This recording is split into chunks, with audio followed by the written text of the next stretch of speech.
나스키 시즈코 작가님의 그리고 누군가 없어졌다라는 작품인데, 제목만 보셔도 아시겠지만 그리고 아무도 없었다를 오마주한 작품이라고 볼 수가 있습니다. 근데 작품을 끝까지 보시면 그리고 아무도 없었다 뿐만 아니라 전반적인 에거서 크리스티 작가님에 대한 헌정과도 같은 작품이지 않나 싶은데, 곧바로 작품 소개로 넘어가 보면 내용은 이렇게가 됩니다. 책이 출간된 시기가 1988년이기 때문에 배경도 그쯤이지 않나 하고요. 인디아나호라고 불리는 호화 요트에 7명의 사람들이 승선하면서 이야기는 시작을 합니다. 작중에서 묘사하기론 요코하마에서 오키나와까지 호화 요트를 타고 항해하는 7일간의 크루즈 여행이라고 나오고요. 이야기의 화자는 하루카라는 25세의 젊은 여성인데, 등장부터 보면 집안에서 고용한 개인 운전사가 한국까지 모셔다주는 장면을 볼 수 있기 때문에 부잣집 아가씨가 주인공이다라는 걸 알 수 있습니다. 근데 여기서 추가로 잠시만 설명을 드리자면, 제가 이해를 돕기 위해서 사진 한 장을 띄워드렸을 텐데, 작중에서 요트라는 언급을 자주 하기 때문에 일반적으로 그것만 들으시곤 도시 있는 이런 형태를 떠올리시는 분들이 계시지 않을까 싶습니다. 근데 요트는 개인 보트를 통틀어서 가리키는 말이라고 하고요. 거기에 선실이 있으면 그걸 크루즈라고 부른다고 작중에서는 설명을 합니다. 그러니까 모터로 움직이는 뾰로롱 이런 형태의 선박도 요트가 되는 거고요. 주인공인 하루카는 여기에 승선하게 되었다는 말인 거죠. 그럼 일주일간 바다 위에서 이동하는 이번 크루즈 여행에 어떤 사람들이 참가하게 되었는지 설명부터 드렸으면 하는데, 배를 운행하는 선장으로는 류자키라는 사람이 나오고요.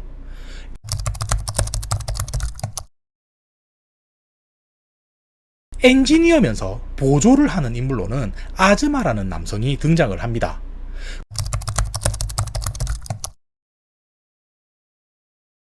그러니까 이 2명이 배를 운항하는 선원들이라는 거고요. 나머지 5명은 모두 승객들이 되는 건데, 기본적으로 말하기론 누군가가 이 사람들을 초대했다고 이야기하거든요. 그러니까 적당한 설정이지 않나 싶은 거고요. 이후에 설명을 따로 하겠지만 오노라는 사람이 이 크루즈 여행의 호스트라고 살짝 언급 정도만 됩니다. 아무튼 그건 그렇고요. 승객 중 주인공인 하루카부터 설명을 하자면, 앞서 말했듯이 부잣집 아가씨고요. 초반에 운전사와 나누는 대화를 보면 그렇게 예의가 바른 친구 같지는 않습니다. 그리고 그녀의 아버지인 세이키에 대해서도 살짝 언급이 되는데, 지금은 병원에 입원해 있는 상태라고 설명을 하고요. 대사 중 일부를 보면 아버지에게 불행한 사고가 있었고 그로 인한 충격으로 병원에까지 입원하게 되었다고 이야기를 합니다. 하지만 언론에서는 교섭을 피하려고 병원에 숨은 게 아니냐는 말이 많아 하루카는 속이 상했다는 말을 하기도 하는 건데, 지금 당장은 이게 무슨 의미인지까지는 이해하기 힘들 것 같고요. 다시 하루카의 상황으로 넘어오면 이런 말을 하는 게, 모든 일은 시간과 돈이 해결해 줄 거고 자신 또한 언제까지나 아버지 일로 신경 쓰고 있을 수만은 없는 거니까 기분 전환을 겸해서 이번 초대에 응하게 된 거라고 나옵니다. 일단 뭐 하루카는 그렇고요. 나머지 사람들은 한꺼번에 소개를 했으면 하는데,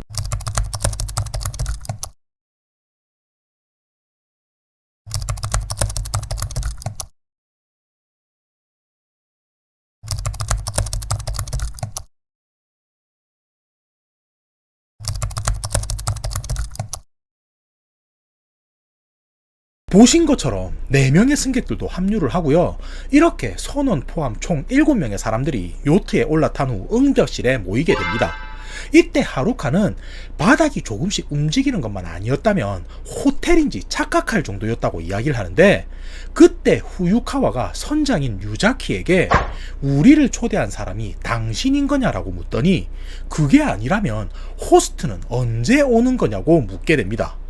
그 말에 류자키는 곤란한 표정으로 아직 소식을 전해 듣지 못하셨군요 라더니, 오너는 급한 일이 생겨 스케줄이 미뤄졌는데 다행히도 내일 정박할 항구에서는 합류할 수 있을 거라고 이야기를 합니다.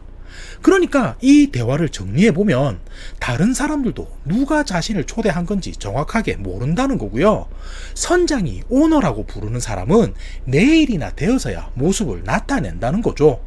헌데 하루카 같은 경우는 어릴 때부터 상류사회를 접하다 보니까 재벌가에서 자신을 초대했구나라고 생각하게 되는 거고요.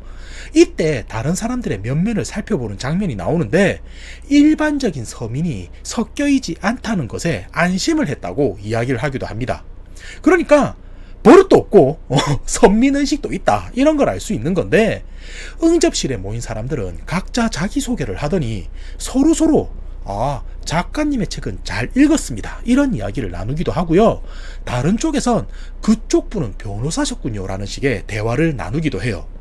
그때마다 하루카는 그래, 내가 책은 안 읽지만 저 작가 이름은 들어본 것 같아 라고도 생각을 하고요. 구중 나라이라는 골프 선수를 보곤 맞아, 저런 선수도 있었지 라며 과거 대회에서 본 듯한 장면을 떠올려 보기도 합니다. 그리고 하루카가 자신의 소개를 할 차례가 되는 건데, 주인공 같은 경우는 아버지 회사에서 임원 비서라는 직함을 가지고 있기는 했지만 최근 아버지에게 안 좋은 사건이 있었다고 했었죠. 그래서 행여나 구설수에 오를까 싶어 그냥 적당히 둘러대고 맙니다. 헌데 다른 승객들은 그닥 개의치 않아 하는 모습을 보여주고요. 그렇게 각자의 소개가 끝난 후에 사람들은 배정받은 방으로 흩어지게 되는 건데, 1호실은 나라이가 사용을 하고요. 한 칸을 띄운 후 나머지 인원들은 보시는 것처럼 나란히 방을 사용하게 됩니다. 그리고 선장인 유자키와 보조인 아즈마는 갑판 위에 위치한 별도의 전용실을 사용했다고 나오는데, 보시는 것처럼 갑판을 기준으로 해서 계단이 있고 위아래가 나뉘어져 있는 구조인 거죠. 그리고 VIP 룸이라고 되어 있는 방이 있는데, 이 방 같은 경우는 내일 배에 타게 될 호스트의 객실인 거고요. 선장실 같은 경우는 조타실과 문 하나를 두고 연결되어 있는 구조라고 설명을 합니다. 그러니까 긴급한 상황에 빨리 대처하기 위해서 설계가 된 거지 않나 싶은 거고요. 이 외에도 최상층 갑판이란 곳이 나오는데, 긴급 상황에 대비한 물건들이 붉은 상자에 담겨 있다고 묘사가 됩니다. 자, 이렇게 해서 대략적인 배경과 등장인물들을 소개시켜 드렸는데, 제가 앞서도 언급했듯이 이 작품은 에거서 크리스티 작가님의 그리고 아무도 없었다라는 소설을 오마주한 작품이라고 했었잖아요. 10명의 등장인물이 7명으로 바뀐 요소라거나 섬이라는 공간이 배라는 장소로 바뀐 것이 달라진 점이라고 볼 수도 있지만, 의문의 호스트가 사람들을 초대했다는 부분이라든지 대놓고 제목 자체가 그리고 아무도 없었다를 연상시키는 건 분명한 건데, 만약에 소설대로 흘러간다면 마지막에 누군가가 줄에 목을 매달고 죽으면서 끝이 나겠죠. 근데 결말이 어찌 될런지는 두고 봐야 할 듯 하고요. 보시면 이런저런 요소가 비슷하다고 생각이 들면서도 뭔가 빠진 게 아닌가 싶은 요소가 하나 있는데, 그건 인디언 인형이 등장을 하지 않았죠. 어찌 보면 그리고 아무도 없었다의 상징과도 같은 거잖아요. 헌데 여기서는 뭐가 나오냐면, 응접실 테이블 위에 7개의 도자기 인형이 올려져 있다고 묘사가 됩니다. 근데 그 모양이 호랑이라든지 소, 원숭이 같은 동물의 형상을 하고 있었는데, 처음에 그것을 본 사람들은 그냥 장식품인가 하며 그닥 신경을 쓰지 않았지만, 이게 무슨 의미가 있는 걸까 생각하게 만드는 사건이 발생하게 됩니다. 그건 사람들이 응접실에 모여서 저녁 식사를 할 때였는데, 갑자기 스피커에서 삑 하는 경고음 같은 것이 들리더니 알 수 없는 이 음성으로 제군들은 마음의 준비를 단단히 하고 내 말에 귀를 기울여라 하는 말이 나오기 시작합니다. 이걸 듣게 된 사람들은 눈이 휘둥그레져서 무슨 일인가 싶은데, 스피커 속 음성은 마치 테이프가 재생되듯 멈추지 않고 아래와 같은 말을 전하기 시작해요. 류자키는 1970년 5월 도다 히로와 후세 구니야스 두 사람을 죽게 했다. 후유카와는 1971년 8월 하시구치 요시에를 자살로 몰아넣었다. 가지카자와는 1980년 2월 미야 유키코를 살해했다. 구제는 1983년 6월 이와키 겐지를 죽음에 이르게 했다. 나라이는 1983년 9월 이게오 도루를 죽음에 이르게 한 원인을 제공했다. 아즈마는 1984년 7월 야마노베 시게조를 미쳐 죽게 했다. 하루카는 1986년 4월 와키무라 유이치의 사망 원인을 제공했다. 자, 보시고 오셨을 텐데 이 말을 들은 일행들은 이게 뭐지 싶어서 몸이 굳게 되고요. 한동안 말없이 서로를 쳐다만 보게 됩니다. 이때 구제가 이게 호스트가 준비한 여흥인가? 마치 그리고 아무도 없었다 같잖아 라며 이야기를 하게 되었던 거고요. 그제서야 사람들의 시선이 테이블 위에 올려진 도자기 인형에 집중이 된 거죠. 그리고 나라이가 맞아, 이 배의 이름은 인디아나호였지라며 다시 한번 언급하게 됩니다. 헌데 이때까지만 해도 명확하게 무슨 사건이 발생한 건 아니다 보니까 그저 호스트의 가벼운 장난 정도로 취급하게 되고요. 식사를 하면서 자신의 띠에 대해 이야기를 나누다 보니 테이블 위에 놓여진 인형과 자신들의 나이가 맞아 떨어진다는 걸 인지하게 됩니다. 하지만 그것도 그런가 보다 싶은 정도였고요. 모두들 긴가민가한 정도로만 생각하고 그날은 마무리가 되는 건데, Day 2. 다음날 아침이 되어서 사람들이 응접실에 모였을 때 창백한 얼굴 표정을 한 가지카자와가 나라이가 죽어 있다는 이야기를 전하게 됩니다. 갑자기 이게 무슨 상황인가 싶은데 사람들이 1번 선실로 들어가 보니 파자마 차림의 나라이는 침대 중앙에 똑바로 뉘어져 있었고요.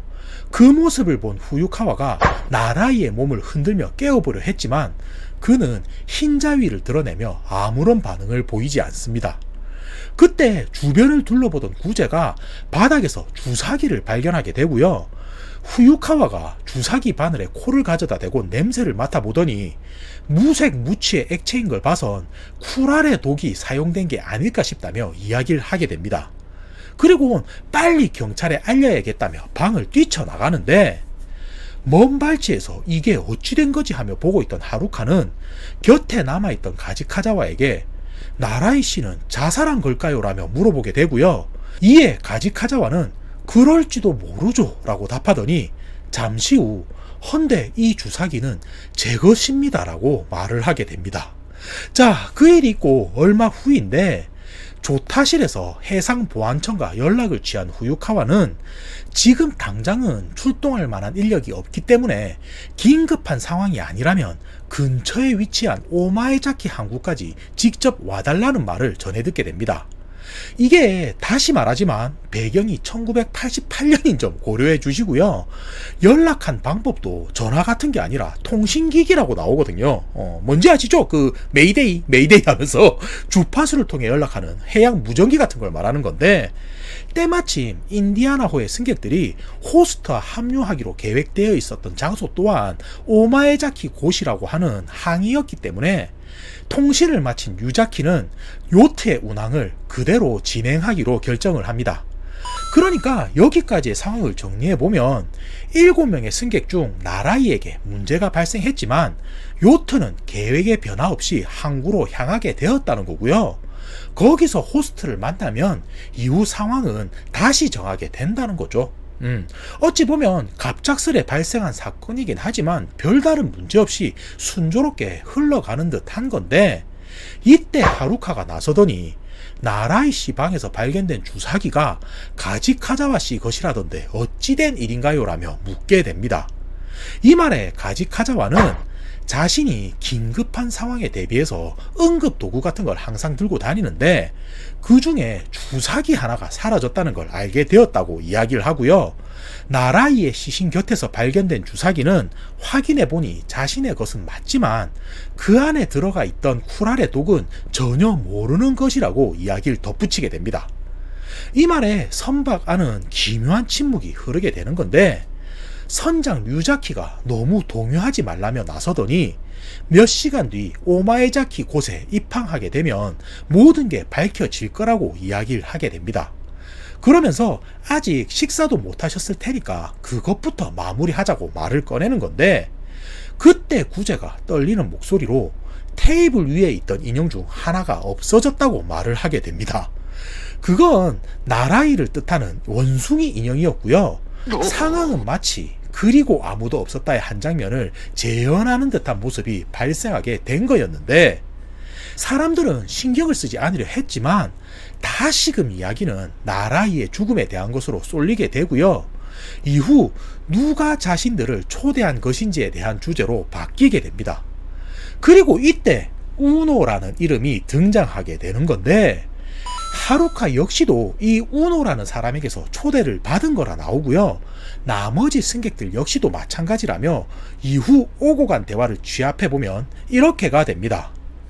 작중 설명을 보면 우노가 혹은 우노 그룹이라고 해서, 우노라는 말 자체가 엄청난 재력을 가진 재벌 가문이라고 묘사가 되거든요.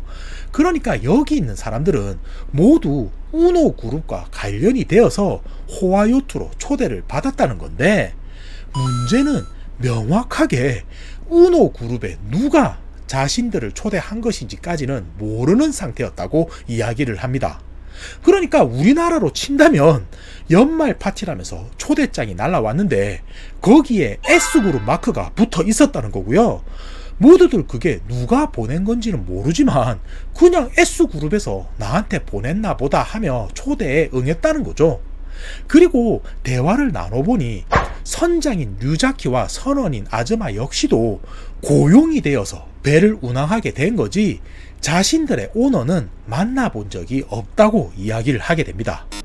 상황이 이렇게 되자 뭔가 이상하다는 걸 사람들은 점점 느끼게 되는 건데, 이때 갑자기 아즈마가 주춤하더니 왜 배가 멈췄지라고 말을 하게 됩니다. 자, 본격적인 이야기는 이제부터라고 할 수가 있는 건데, 인디아나호는 알 수 없는 이유로 운항을 멈추게 되고요. 선장인 유자키와 선원인 아즈마 역시도 원인을 파악할 수 없다는 말을 하게 됩니다.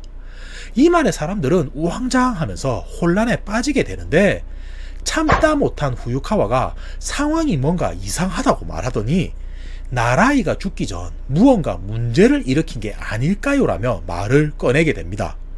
그 말에 하루카는 죽어있던 나라이의 모습을 떠올리며 속으로 생각하고 있었던 이야기를 꺼내놓게 되는데, 그건 자신이 예전에 골프 선수인 나라이를 직접 만난 적이 있었는데 아까 죽어있던 모습과 비교해보니 뭔가 다른 것 같았다는 말을 하는 거죠. 그 말의 구제는 죽은 남자가 가짜라는 말인가요? 라며 놀라게 되는 거고요. 산부인과 의사인 가지카자와 역시도 친구 중 정신과 의사가 있는데 자신을 다른 누군가로 착각하는 환자가 있다는 말을 하게 됩니다. 자, 그러니까 정리해보면 가짜인 누군가가 자신을 나라이라고 속여서 배에 탔다는 말인 거고요. 이후 성공한 사람들이 모여있는 모습에 복수를 하고자 스스로 목숨을 끊고 배에도 문제를 일으켰다는 말인 거죠. 헌데 그마저도 구제가 하는 말에 사그라들게 되는 것이, 구제는 뭐 그건 알겠다 손 치고 가짜가 배에도 어찌 올라탔다 칩시다. 헌데 어젯밤 스피커로 나온 음성은 어찌 설명할 수 있죠? 라면서 과거에 무슨 짓을 했니? 하는 말들도 가짜가 조사를 해서 준비를 한 거라는 겁니까? 라고 묻자 그 누구도 그것에 대해서까지는 설명을 하지 못합니다. 근데 이게 진짜인지 아닌지 알 수는 없는 거고요. 지금 상황에서 중요한 건 바다 위에서 요트가 멈춰버렸다는 사실인 건데, 이 일이 있은 후 하루카는 객실로 돌아와서 배가 고쳐지길 기다리다 마지막으로 아버지와 나눴던 전화통화를 떠올리게 됩니다. 그건 배에 타게 되면 구명조끼 한 벌을 확보해 두라는 말이었는데, 종종 배에 탄 인원과 준비된 물품의 수가 맞지 않을 수도 있으니 미리 준비해 놓으라는 말을 했었던 거죠. 그래서 하루카는 아버지가 한 말이 떠올라 구명조끼가 보관된 장소를 찾아 나서게 되는데, 최상층 갑판에 있는 상자를 확인하러 올라갔던 하루카는 뒤통수가 피범벅인 채 두 다리를 뻗고 쓰러져 있는 아즈마를 발견하게 됩니다.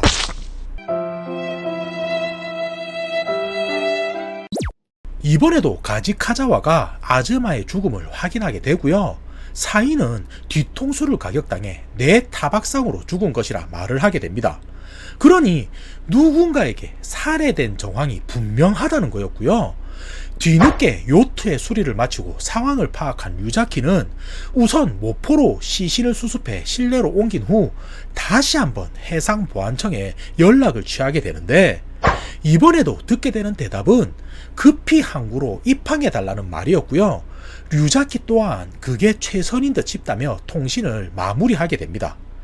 그렇게 해서 7명 중 2명이 죽게 된 상황인 건데, 아즈마의 시신을 수습한 후 사람들이 응접실에 모여보니 언제 가져갔는지 이번엔 아즈마를 상징하는 쥐 인형의 모습이 보이질 않습니다.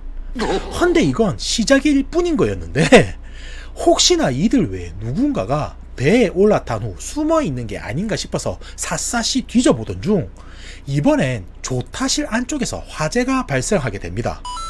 이로 인해서 무전기와 레이더가 모두 고장이 나버리고 마는데, 불안한 마음의 승객들이 또다시 배가 움직이지 못하는 거냐 묻자 선장인 유자키는 항구까지 10마일 정도 남아있는 위치이기 때문에 자신이 이대로 조타실 키를 잡고 있으면 배는 해류를 타고선 항에 다다를 거라고 이야기를 하게 됩니다. 그러니까 속도는 느리겠지만 천천히라도 움직이긴 한다는 거고요. 대신에 레이더가 없으니 각자 손전등을 들고 주변에서 다가오는 선박이 있나 눈으로 체크해달라고 이야기를 전하게 됩니다. 그러니까 지금 남아있는 사람이 5명이죠. 그중 선장은 방향을 잡고요. 나머지 4명이 동서남북으로 흩어져 주변을 살펴달라 이 말인 건데, 이에 승객들은 어쩔 수 없다며 선장의 요구에 응하게 되고요.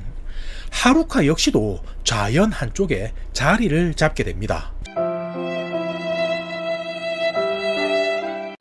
시간은 밤 9시를 넘어서고 있었고요. 하루카는 컴컴한 바다를 멍하니 보고 있자니 마치 이곳은 인디언 섬인가 라며 생각하게 됩니다. 그렇게 얼마쯤 지났을까 싶을 때인데, 섬 위에 있어야 할 후유카와가 자신에게 다가오고 있다는 걸 하루카는 인지하게 되고요. 무엇 때문인가 하며 경계를 하게 되는데, 다가온 후유카와는 누가 범인인지 자신은 알 것 같다며 말을 걸어오기 시작합니다.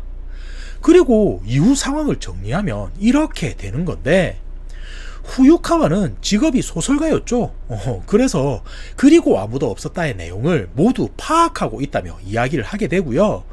지금 인디아나호에서 벌어지는 상황이 그 소설을 따라하고 있는 거라면 소설 속 진범과 가장 가까운 인물은 변호사인 구제밖에 없다고 이야기를 전하게 됩니다. 근데 이 부분은 그리고 아무도 없었다의 스포가 있으니까 자세한 설명은 하지 않고 넘어갈 텐데, 중요한 건 후유카와가 구제를 의심하고 있다, 이 정도만 생각하시면 될 것 같습니다. 그리고 다시 이야기로 돌아오면 선장이 호출하여 사람들은 조타실로 모이게 되는데, 지금쯤이면 오마에자키 항에 도착하지 않더라도 육지에 불빛은 보여야 하는데 그렇지가 않은 게 이상했다고 선장인 유자키는 말을 하게 되고요. 어찌 된 건가 싶어 나침반 아래를 확인했더니 누군가가 자석으로 장난을 쳐놓은 걸 발견했다고 이야기를 합니다.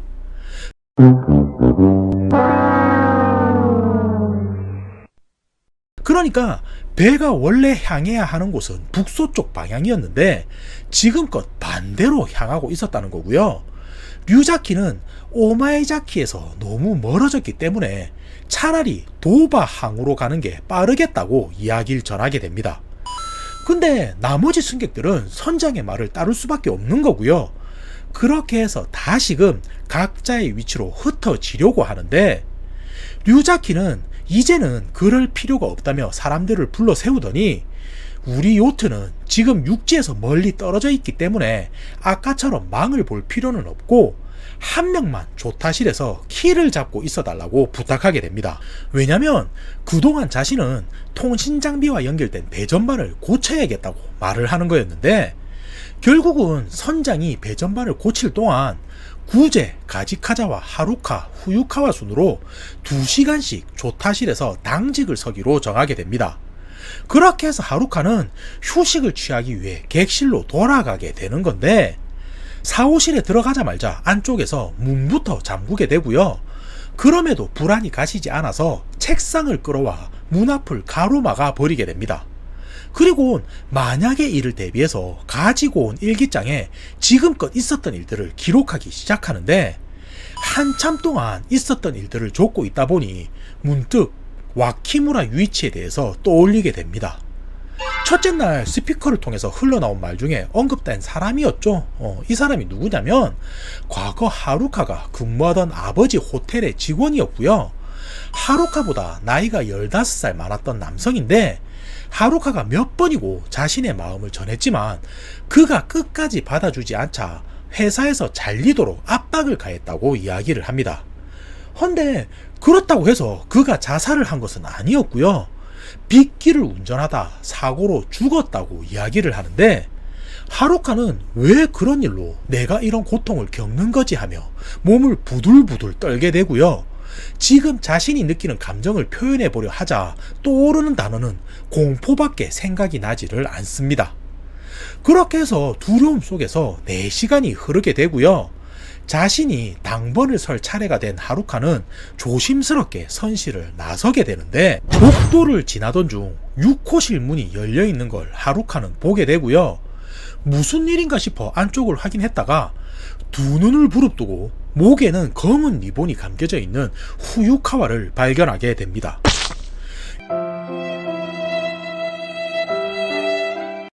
이번에도 가지카자와가 확인을 하는데, 후유카와는 늦은 상태라고 말을 하고요. 사인은 누군가에게 목이 졸려 죽었다고 이야기를 전하게 됩니다. 이렇게 해서 남은 사람은 4명이 되는 건데, 죽어있는 후유카와의 모습을 본 구제가 흐느끼는 목소리로 당신들 중 하나가 범인이야 라고 말을 하더니, 제발 저는 죽이지 마세요. 전 아들에게 돌아가야 해요 라고 말을 합니다. 그 말을 들은 유자키는 나 역시도 살아서 돌아가고 싶은 건 마찬가지야 라며 말을 잇고요. 듣고 있던 가지카자와 역시 더 이상 속지 않아 라며 말을 하더니, 범인을 잡는 게 최선이겠지만 그러지 못한다면 확실한 차선책이 필요해 라고 말을 하는 건데, 이런 모습을 본 하루카는 이 중에 분명 범인이 있음에도 가증스럽게 연기를 하고 있다는 것에 치를 떨게 됩니다. 그도 그럴 게 남아있는 사람들을 한 명씩 분석해 보자면, 용의자는 보시는 것처럼 3명이 남아있는 상황이잖아요. 그중 맨 처음 살해된 나라이 같은 경우는 가지카자와가 가지고 있던 주사기가 사용이 되었고요. 두 번째인 아즈마는 배가 고장이 나서 수리 중이었는데도 불구하고 최상층 갑판에서 발견이 되었는데, 이건 여성인 구제가 유혹을 했을 수도 있지 않나 싶은 겁니다. 그리고 마지막으로 후유카와 같은 경우는 선실에서 발견이 되었는데, 발견될 때 문이 열려 있었죠. 그건 선장인 류자키라면 예비 열쇠를 가지고 있지 않았을까 싶기도 한 상황인 거죠. 아무튼 누구 하나 의심스럽지 않은 사람이 없는 상황인데, 그나마 다행인 건 선장인 류자키가 배전반을 고쳐 놓았다는 이야기를 듣게 되는 거였고요. 통신기기와 항법장치가 다시금 작동이 되기 시작했기 때문에 하루카는 그나마 희망이 있다고 여기게 됩니다. 그리고 당연하게도 응접실 테이블 위에 놓여져 있던 호랑이 인형 역시 그새 누가 가져갔는지 사라지고 없었어요. 아무튼 그건 그런 거고, 요트는 다시 도바항을 향해서 나아가게 되는 건데, 밤새도록 키를 잡고 연달아 배전반까지 고친 유자키는 피로가 쌓여서 힘이 드니 잠시만 쉬고 오겠다는 말을 전하게 됩니다. 그래서 세 번째 당직이었던 하루카가 선장 대신 조타시를 지키게 되는데, 얼마쯤 지났을 때 또 한 번 소란이 벌어지게 되고요. 이번엔 변호사인 구제가 욕조 속에서 익사에 죽어 발견이 됩니다. 자, 일단 지금 상황을 보면 주인공인 하루카는 조타실에 있었다는 게 확인이 되죠. 그리고 나머지 3명은 각자의 선실에서 쉬고 있었다곤 했지만 확인할 수는 없는 상황인 건데, 그중 구제마저 죽어버렸으니 남은 용의자는 류자키가 아니면 가지카자와 둘만 남은 게 되는 겁니다. 자, 그때인데 점점 파도가 거세지기 시작하더니 폭우가 내리기 시작하고요. 하루카는 가만히 서 있기도 힘들 정도로 배가 좌우로 요동치기 시작했다고 말을 합니다. 이때 급하게 키를 잡은 유자키는 요트가 저기압지대로 들어선 것 같다는 말을 전하게 되고요. 하루카는 사람들은 죽었고 아직 살인자는 같이 있는 상황에 폭풍까지 만나게 되자 미쳐버릴 것 같았다고 상황을 묘사하게 됩니다. 그리고 피로와 스트레스가 크게 달해서 그대로 사호실로 돌아가 쓰러지듯 잠이 들게 되는데, 깨어난 후 시간을 확인해 보니 15시간이나 지나 있었고요. 배는 저기압지대를 벗어났는지 파도는 안정되어 있었습니다. 그때인데 가지카자와가 방문을 놓고 하면서 이야기를 나누고 싶으니 응접실로 와달라는 말을 전하게 되고요. 고민하던 하루카는 그의 요구에 응하게 됩니다. 응접실에서 대화를 나누는 상황인데, 폭풍을 벗어나기 위해 또다시 목적지는 바뀌었고요. 지금은 무로토 항으로 가고 있는 중이라고 말을 합니다. 헌데 가지카자와는 심각한 표정을 짓더니 열의 9은 이 계획대로 되지 않을 거라고 이야기를 해요. 왜냐면 선장인 류자키가 범인이기 때문이라는 말을 하는 거였는데, 첫날 스피커에서 나온 음성이라든지 배전반에 화재가 났던 일들은 선장이라면 충분히 준비할 수 있는 부분이라는 거였고요. 과거 자신은 미야 유키코라는 여성과 안 좋았던 사건이 있었는데, 그녀의 오빠가 베테랑 선장이라는 말을 들었었고 그게 류자키인 게 아닌가 싶다라는 말을 전하게 됩니다. 이때 첫날 스피커에서 나왔던 음성을 다시 확인해 보면 가지카자와는 1980년 2월 미야 유키코를 살해했다라고 나왔었죠. 이거와 관련된 내용이지 않나 싶고요. 류자키의 목표는 자신인데 동기를 숨기려고 다른 사람들도 죽이는 것이라는 말을 하는 거였습니다. 그러면서 엽총 총탄을 꺼내 하루카에게 전해주는데, 이게 뭐냐면 원래 배 안엔 긴급 상황을 대비해서 보관 중이던 무기가 있었고요.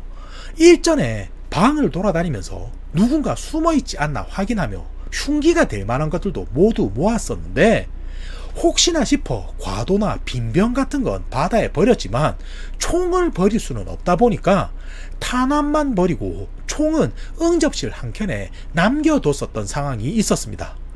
헌데 그때 가지카자와가 몰래 한 발을 숨겨두고 있었던 거고요. 자신은 하루카를 믿고 있으니 대신 총탄을 맡기겠다라고 하는 상황인 건데, 하루카는 가지카자와가 하는 행동이 의심스럽기도 했지만 결국은 그의 말을 따르기로 결심하게 됩니다.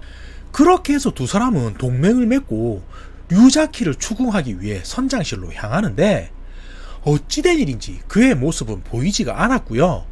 혹시나 싶어 조타실로 가보니 통신장비가 고장나 있는 모습만을 확인하게 됩니다. 이에 두 사람은 눈치챈 류자키가 모습을 숨긴 게 아닌가 생각하게 되고요. 선실 아래쪽으론 내려가지 말아야겠다고 이야기를 나누게 됩니다. 그렇게 또다시 시간은 흐르는데 류자키가 없다 보니 하루카가 대신 조타실을 지키게 되고요. 한동안 시커먼 바다 한켠을 바라보며 집중하자 분명 눈앞에 있던 섬이 나타났다가 사라지기도 하고요. 병원에 있을 아버지의 음성이 귓가에 들려오기도 합니다.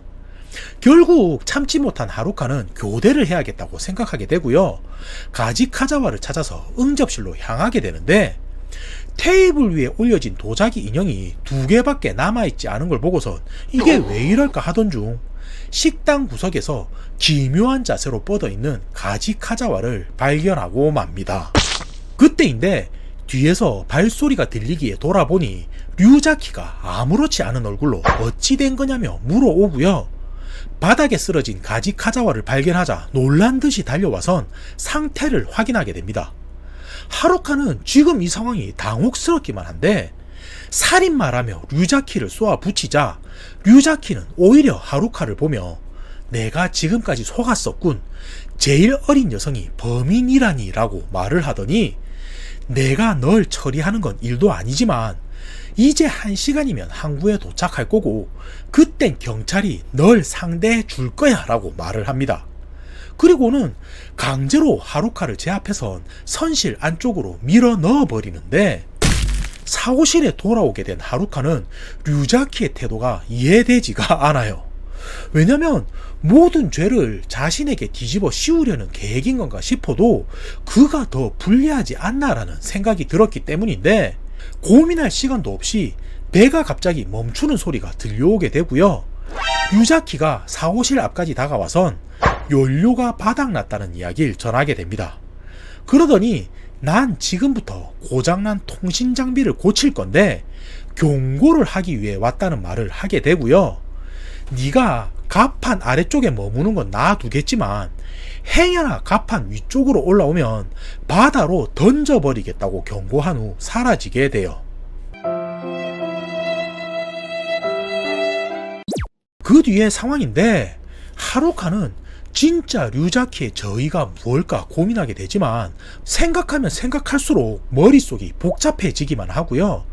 이때 다시 한번 와키무라 유이치의 음성으로 네가 아버지를 설득해줘, 방화 장비가 없다니 이건 말이 안 되잖아 라는 외침이 들려오기 시작합니다. 그때인데 멍하니 서있던 하루카는 선실 창문을 통해 유조선이 지나가는 걸 보게 되고요. 어떻게든 이곳을 빠져나가선 구조 신호를 보내야겠다고 생각하게 됩니다. 이때 하루카는 왜 이런 생각을 하게 된 거냐면 진짜 배에 문제가 생긴 건지 아닌지 알 수가 없었던 거고요. 류자키가 경찰을 언급하긴 했지만 상황상 말이 안 되다 보니 자신을 죽일 계획이 분명하다고 생각되었기 때문이었습니다. 그래서 결국 하루카는 지금이 아니면 안 된다는 결말에 다다르게 되고요. 몰래 객실을 빠져나온 후에 최상층 갑판까지 올라가는 것을 성공하게 됩니다. 그리고 상자 속에 보관 중이던 연막탄을 꺼내드는데 어찌 알았는지 곧장 뒤따라온 유자키에 의해서 연막탄은 바다에 빠지게 되고요. 안 되겠다 싶었던 하루카는 몸을 돌려 응접실로 향한 후 주머니 속에 있던 탄환을 꺼내 결국 엽총을 장전하는 데까지 성공하게 돼요. 그리고 두 사람이 마주하게 되는 건데, 갑자기 류자키는 하루카를 보더니 난 너를 알아, 오케아 세이키의 외동딸이지 하는 소리를 하게 됩니다. 그리고 두 사람의 대화가 한동안 이어지는데, 과거 하루카의 아버지가 운영하던 호텔에서 불이 나는 일이 있었고요. 그 일로 인해 30명 가까이가 죽는 사고가 발생하게 됩니다. 헌데 이후 조사를 해보니까 호텔에 방화 장비가 없었기 때문에 발생한 인재라는 게 밝혀지게 되고요. 하루카의 아버지는 그때 일로 수사받는 걸 피하기 위해서 병원에 숨어 있다는 말을 하는 거였죠. 그러면서 역시 오케아 집안 사람들은 사람이 아니라 짐승이야 라며 너나 너희 아버지가 하는 행동이나 똑같아 라고 말을 하는데, 그 말에 하루카는 깜짝 놀라 엽총의 방아쇠를 당기게 되고요. 굉음과 함께 류자키는 바닥에 쓰러지게 됩니다. 멍한 눈을 한 하루카가 소 모양의 도자기 인형을 바다에 던져버리는데 주변에 보이는 건 망망대해뿐이고 아무것도 눈에 들어오지가 않습니다. 이때 상황을 보면 통신기기는 고장이 났고요. 배의 연료도 모두 바닥이 난 상태였죠. 게다가 마지막 희망이랄 수 있는 연막탄도 바다에 빠져버리고 만 상황인 거였는데, 얼마나 지났을까 배가 고파 응접실로 향한 하루카는 좌현 갑판 중앙쯤에 밧줄이 하나 매달려 있고 목을 집어넣을 정도의 고리도 만들어져 있는 걸 보게 됩니다. 그리고 아래에는 올라설 수 있는 의자도 놓여져 있었는데, 하루카는 저게 언제부터 있었지 라고 생각하다 일기장을 다시 펼치게 되고요. 저는 와키무라 유이치의 사망 원인을 제공했습니다. 저는 유죄입니다 라는 말을 남긴 후 홀린 듯 시커먼 파도 속으로 몸을 던져버리고 맙니다. 그리고 아무도 없었다. 끝이 아니고요. 이후 사건 수사 보고서 같은 내용이 이어지는데, 오마에자키 곳에서 오키나와로 운항 중이던 선박에서 긴급 무전이 들어오게 되고요. 해상보안청은 요트에 타고 있던 여성 하나가 실종되었다는 소식을 전해 듣게 됩니다. 이후 그녀가 작성한 일기장에서 유서 같은 내용이 발견되어 자살이 아닌가 싶은데 긴급 수색이 진행되었지만 바다 위 어느 곳에서도 그녀의 모습은 발견되지가 않습니다. 그리고 그 소식을 접한 그녀의 아버지는 충격으로 사망하고 말아요. 이렇게 해서 소설은 마무리가 되는 듯 싶은데 이후 이어지는 내용을 보면 나머지 배에 타고 있던 승객과 선원 6명을 조사했지만 별다른 특이점은 발견되지가 않았다는 말로 이어지게 됩니다. 응? 자, 제가 이야기를 시작하면서 이 작품은 노골적으로 그리고 아무도 없었다를 오마주한 작품이라고 언급을 했습니다. 헌데 그뿐 아니라 에거서 크리스티에 대한 헌정이기도 하다 이야기를 드렸었는데 사실 6명의 사람들은 모두 일행이었고요. 하루카가 스스로 죽음을 선택하게 하려고 그동안 연기를 했던 거였습니다. 그러니 누구나 의심스러울 수밖에 없었던 거였고요. 당연히 이름이라거나 직업 같은 것도 가짜였던 건데 도중에 벌어졌던 모든 상황이 하루카를 압박하기 위한 연극이라고 생각하시면 되는 겁니다. 그리고 여기에 사람들을 초대한 인물로 오노라는 사람이 언급이 되는데 뜻은 언노운을 일본식 발음으로 줄인 거라고 생각하시면 되고요. 이것도 그리고 아무도 없었다의 오마주 중 하나인 거죠. 그럼 이들은 왜 이런 행동을 했을까 싶은 건데 앞서 살짝 언급되었던 호텔 화재 사건의 유족들이었던 거고요. 하루카의 아버지인 세이키에게 똑같은 고통을 전해주기 위함이었다고 설명을 합니다.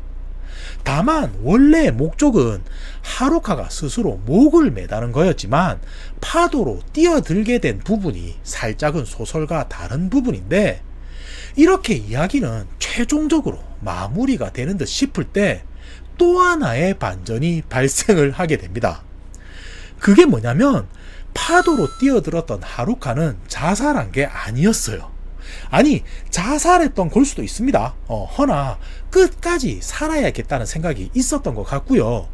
물 위에 떠있던 유목에 의존해서 몸을 고정한 하루카는 그렇게 몇 시간 동안이나 파도에 떠밀려 결국 해안까지 밀려와 발견이 됩니다. 그리고 진짜 이야기는 마무리가 되는데 그녀가 발견되기 전에 그녀의 아버지는 사망을 했지만 하루카가 정신을 회복하게 된다면 인디아나호의 6명도 재수사를 받게 된다는 걸 나타내는 거죠. 자, 긴 이야기였는데 봐주셔서 감사하고요. 나스키 히즈코 작가님의 그리고 누군가 없어졌다 였습니다.